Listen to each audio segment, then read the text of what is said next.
2014 പട്ടിശ്ശേരി അണക്കെട്ടിന്റെ നിർമ്മാണം തുടങ്ങിയത്. 10 വർഷം കഴിഞ്ഞിട്ടും 70% മാത്രമേ പൂർത്തിയാക്കാൻ കഴിഞ്ഞിട്ടുള്ളൂ. കാവേരി ട്രൈബ്യൂണൽ വിധിപ്രകാരം കേരളത്തിൽ നിന്ന് തമിഴ്നാട്ടിലേക്ക് ഒഴുകുന്ന 3 TMC വെള്ളം സംസ്ഥാനത്തിന് ശേഖരിക്കാം.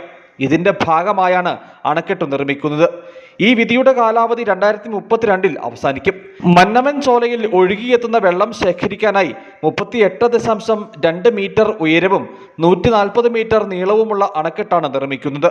കാന്തല്ലൂർ മേഖലയിലെ ജലസേചനത്തിനും കുടിവെള്ള വിതരണത്തിനും ഡാം നിർമ്മാണം കരുത്താകുമെന്നിരിക്കെ നിർമ്മാണ ജോലികൾ വേഗത്തിൽ പൂർത്തീകരിക്കണമെന്നാണ് ആവശ്യം. കാന്തല്ലൂർ പഞ്ചായത്തിലെ പട്ടിശ്ശേരി ഡാം നിർമ്മാണം തുടങ്ങിയിട്ട് ഏതാണ്ട് വർഷങ്ങളോളായി. ഇതുവരെ പൂർത്തീകരിക്കാൻ സാധിച്ചിട്ടില്ല. കാന്തല്ലൂർ പഞ്ചായത്തിലെ കുടിവെള്ളത്തിനും കൃഷിക്ക് ആവശ്യമായ ഏറ്റവും കൂടുതൽ കൃഷി ചെയ്യുന്ന ശീതകാല പച്ചക്കറി ഉൾപ്പെടെയുള്ള കൃഷി ചെയ്യുന്ന കാന്തല്ലൂരിൽ ഇപ്പോൾ ചൂടും ഒക്കെ ചെറിയ രീതിയിൽ അനുഭവപ്പെടുമ്പോഴും വരൾച്ചകൾ വരുന്ന സമയത്തും മഴയില്ലാതൊക്കെ വന്നപ്പോഴും ഈ ഡാം പണിതിരുന്നെങ്കിൽ കർഷകർക്ക് വളരെ ഉപകാരമായേനെ.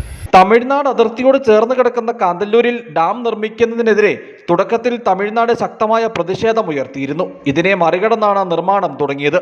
ഇതിനിടയിൽ കരാറുകാരൻ 2 തവണ കരാറിന്റെ അടങ്കൽ തുക വർദ്ധിപ്പിച്ചു നൽകണമെന്ന ആവശ്യമുയർത്തി പണി നിർത്തിവെച്ചു.